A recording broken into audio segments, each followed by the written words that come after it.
Après cette histoire, vous allez réfléchir par deux avant d'envoyer vos enfants en vacances chez un membre de votre famille. Écoutez bien l'histoire mystique de cette sœur. Hey!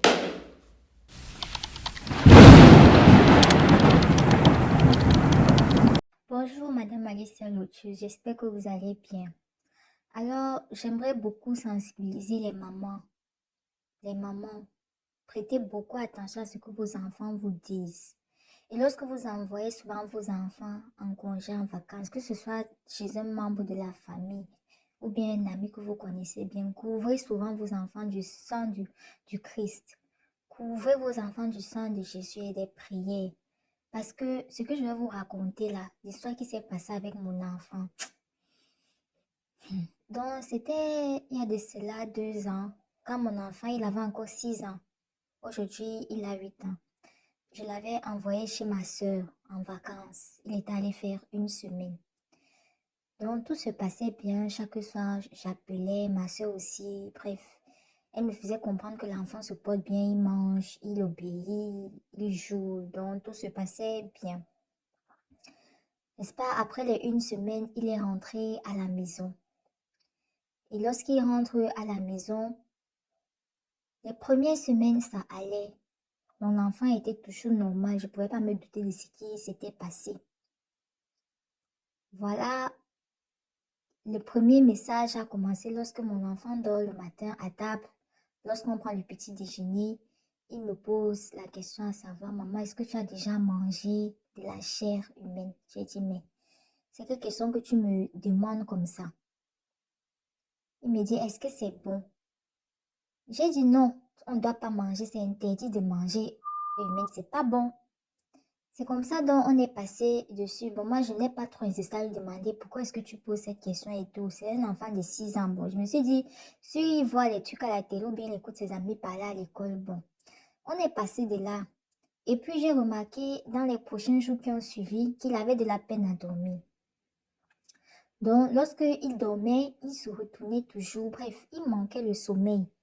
Vous allez voir, il va dormir dans la nuit, c'est comme s'il se débat, c'est comme s'il bouge. Pourtant, avant, il ne faisait pas ça. Et je me suis dit à un moment donné, c'est peut-être parce qu'il regarde trop la télé, donc j'ai coupé la télé à la maison.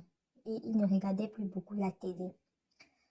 Donc voilà, c'est comme ça les jours ont passé et il me parlait toujours d'un rêve qu'il fait. Et il est en train de partir avec une petite fille.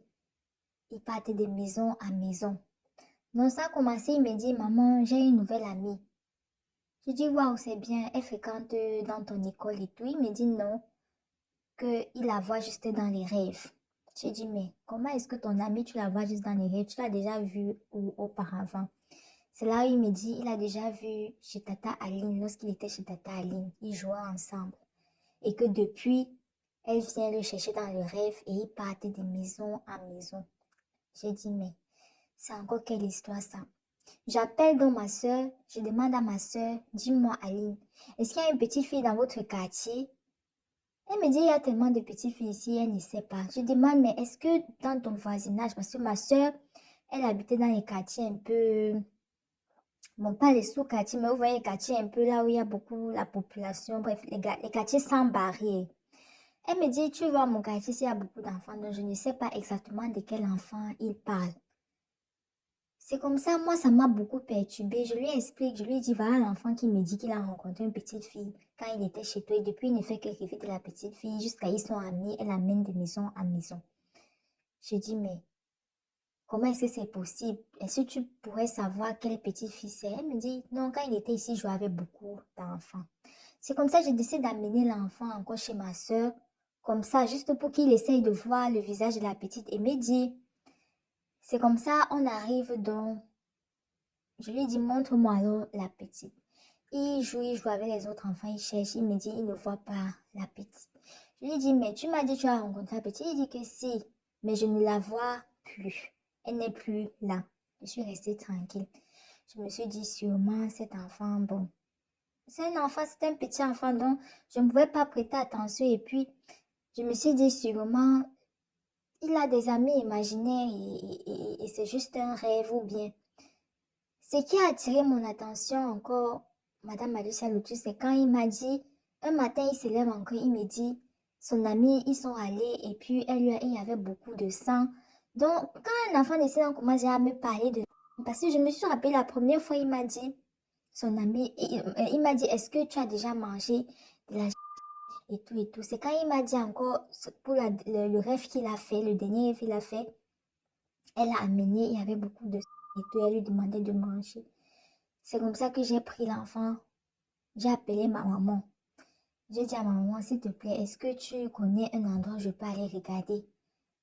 Ou même un pasteur, parce que ce que l'enfant s'il me raconte dans ses rêves, ça m'inquiète.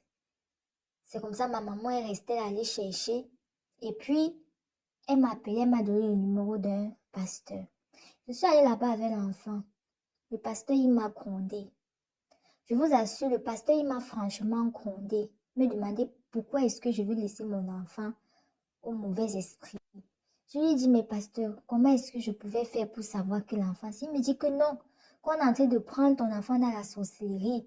Et c'est très grave parce qu'au point où il est là, on amène dans ton enfant dans les voyages astrales. Et si tu ne fais pas attention, ton enfant va partir comme ça. J'ai pleuré.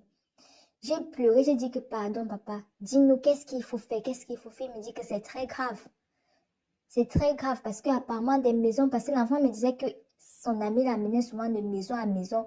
Apparemment, les maisons là, c'était un peu comme des loges. Donc, elle amenait mon enfant dans des loges. Et apparemment, c'est une vieille sorcière. Juste qu'elle a pris l'apparence d'un enfant pour venir perturber l'esprit de l'enfant. Donc, elle amenait mon enfant dans les maisons comme ça, c'était des loges. Et arrivé au point où elle voulait faire mon enfant manger la chair. Donc, je ne sais pas si vous comprenez un peu. Si vous comprenez un peu le décret.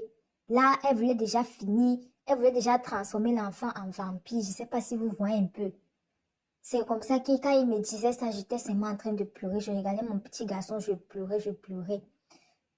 Il m'a dit, c'est pas grave, qu'on va travailler, on va combattre l'esprit là. On va chasser l'esprit là derrière ton enfant. C'est comme ça que j'ai commencé à faire les nuits de jeûne, de prière, jeûne, prière, jeûne, prière. Mon fils aussi priait, les lavages, prière. Il dormait même seulement qu'avec le chapelet. Faire des prières, faire des prières. Et pour finir, on a combattu cet esprit-là. Aujourd'hui, mon enfant, il ne souffre plus de rien.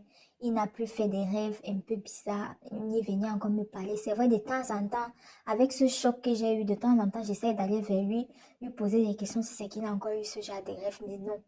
Il me dit non. Donc vraiment, les parents, soyez attentifs à ce que vos enfants vous disent. Soyez attentifs. Et quand vous envoyez vos enfants en vacances, faites attention. Et quand ils rentrent ici, ils commencent à faire des trucs bizarres ou bien à vous parler des choses dont ils ne parlaient pas avant, méfiez-vous. Essayez de creuser un peu plus à l'instant. Je vous remercie beaucoup de m'avoir permis de raconter l'histoire et j'espère que l'histoire va servir de leçon à d'autres parents. Merci. Alors mon frère, alors ma soeur, j'ose croire vraiment que tu as écouté cette histoire jusqu'à la fin. J'imagine et j'espère fortement, parce que ça c'est le but d'avoir partagé cela avec vous, que cette histoire t'aura enseigné quelque chose et dont tu n'en sortiras pas bredouille de cette vidéo. Si tel est le cas, je te demande de liker, de commenter si tu peux et de partager à quelqu'un que tu sais qui aimerait savoir ça, histoire de prévenir, histoire de sensibiliser, histoire de savoir ce qui se passe ici dehors. Il y a des histoires comme ça que si on t'expliquait, en tout cas moi, si on me disait seulement, je n'allais pas croire. Mais recevant le témoignage d'une personne qui a vécu ça directement, dans les moindres détails, comme ça a été donné dans l'histoire, si vous voulez encore quoi. En tout cas, moi, ça m'édifie. C'est vrai que quand quelque chose va t'arriver, tu ne peux pas mettre sur le côté où tu ne peux pas empêcher, mais c'est toujours bien de pouvoir savoir, comme on dit, prévenir vaut mieux que guérir. Même si on ne peut pas toutes les fois prévenir à 100%, mais le fait de connaître, non. Si tu es tombé dedans, une connaissance à toi ne pourra pas tomber dedans parce que quand tu vas voir ça à distance, tu vas dire que l'affaire là, fais attention parce que, n'hésite pas à aller faire un tour sur notre playlist d'histoires vraies et mystiques qui sont des histoires là que depuis déjà au moins 2 ans et demi que je traite dans cette thématique, des gens nous confient au quotidien. Vous allez voir, chaque histoire est spéciale l'une comme l'autre et aucune ne se ressemble pour vous dire que vous pouvez vivre des choses comme ça, mais chacun vient avec sa gamme qui dépasse l'autre gamme et qui donne un mélange de toleka que toi-même tu es comme ça, tu dis que ouais, il y a des histoires d'ailleurs, c'est de ça qu'il s'agit. Ici, Alicia Lotus, n'oublions pas d'être prudent, de prier sans cesse.